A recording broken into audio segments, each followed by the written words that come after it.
So this is going to be quick and probably not even that in depth. And honestly, if you're looking for something that's really deep and has lots of evidence and lots of points, this is not the place for you. These are just some errant thoughts that ran through my head, and so here we fucking are.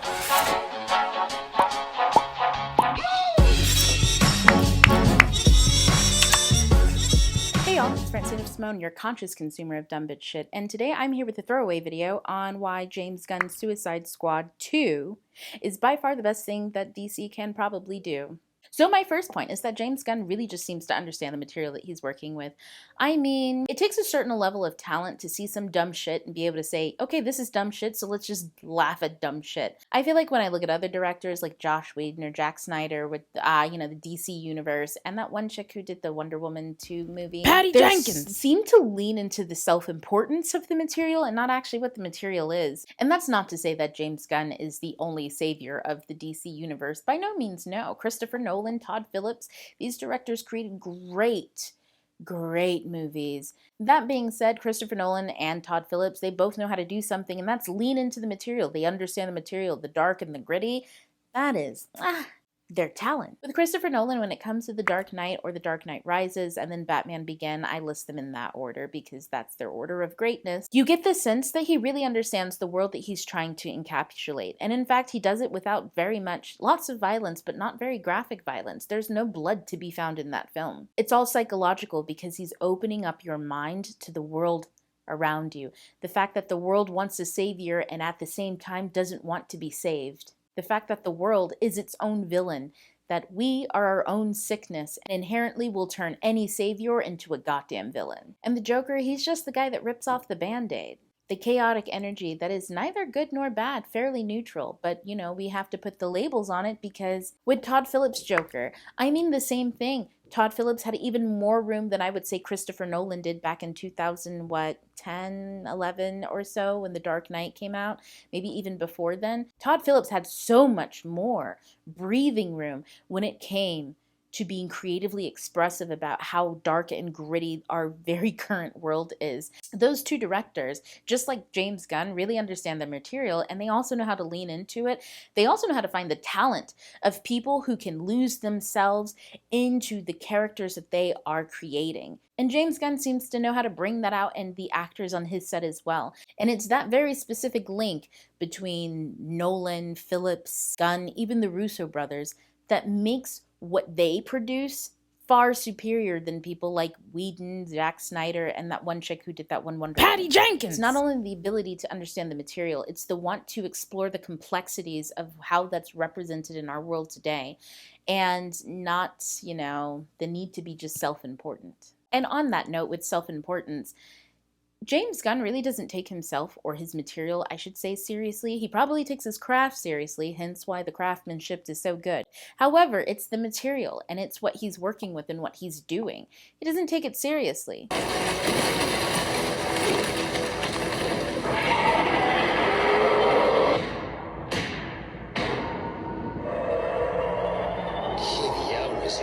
Which, if I'm being honest, is the hallmark of situational comedy, but that's also the hallmark of taking something like Suicide Squad 2, which honestly, on the surface level of things, seems like a popcorn movie. Something that's fluffy, not dense, gonna cost you a lot of goddamn money, and at the end of it, you feel like you've been robbed. Into something not only entertaining, but you're thankful for having spent the time to be entertained by such a piece of art. TDK, 2 o'clock!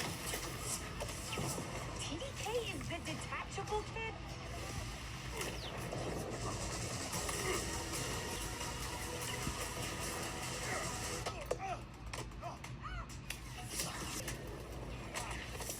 What the fuck? Even if it was extremely stupid. And that's the difference between being a self-important pick-me and the real thing. And my last point is also the ability to leave a calling card without self-replicating yourself. James Gunn's Suicide Squad versus Guardians of the Galaxy. Both of those movies are drastically different, not just because they have drastically different characters, but because James Gunn knows how to leave a calling card and not just copy and paste his work. Yes, the humor's there, the wild dynamics between group members is there, the odd situational moments that are meant to make you uncomfortable and end in you laughing anyways are all there.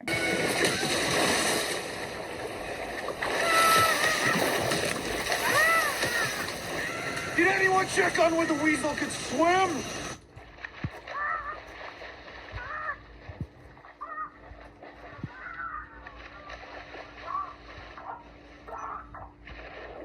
But somebody would really have to have a 5-page thesis with cited sources to convince me that Guardians of the Galaxy and Suicide Squad 2 are like exactly the same film. Whereas if I were to watch one of the old Avengers movies and that Justice League movie that Joss Whedon jumped in on,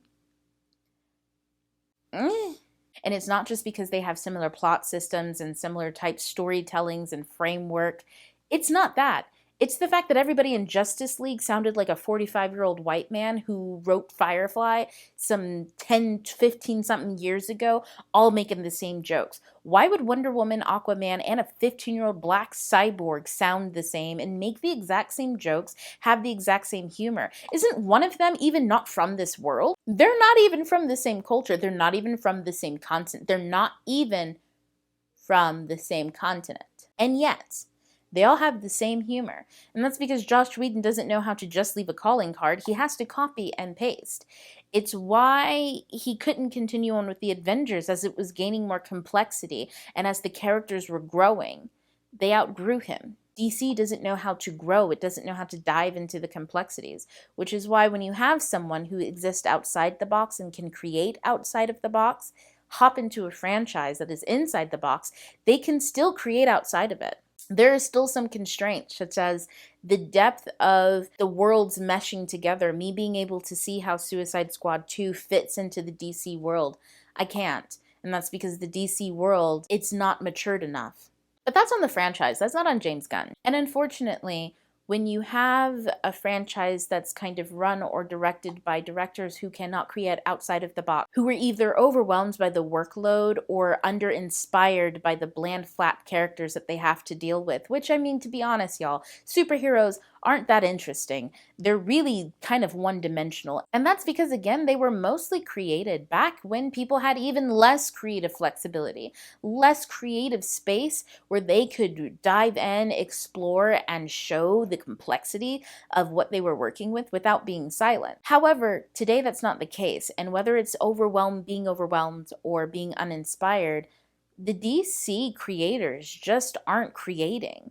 I mean, look at Wonder Woman. She's the perfect example of what happens when you put some type of moral philosophy of feminism and women's liberation above the actual complexity of the character. You have this woman who was born on an island surrounded by women her entire life, whose entire personality should not be wrapped up in her own womanhood because that was never in question, only to then go and exist in a world where a man has to make her feel powerful. But at the end of the day, I honestly think that that's the difference.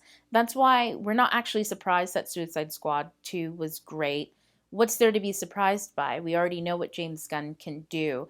I think anyone who deluded themselves into thinking that the reason why Marvel is so successful as far as DC, or why I shouldn't say it's so successful, but why it's held at in higher regard than DC properties, I think anyone who thought it was because of the characters or because of some certain circumstances or just because people like it better, I think this is good proof that no, that's not the case. That it has everything to do with the people behind the camera, not just the people in front of it. And it has everything to do with the space that people are creating in. If you're creating in a place to be complex and to explore and to expand, you're always going to be awe-inspiring. But if you're creating from a place of self-importance, a place of entitlement, a place of thinking that you can get a piece of that pie too, just simply because you have all the ingredients, well, not everybody can cook the same. You know what I'm saying? You know what I'm saying? You gotta have all the ingredients, but if you don't know the measurements, if you ain't got the inspiration, can you really do? No. But yeah, that's it. That's just it. That's my thoughts on Suicide Squad 2, DC, all of that kind of stuff. Let me know down below what you think. Tell your friends to come for the laugh, to stay for the Ascension. And y'all, I will talk to y'all in another video. Bye.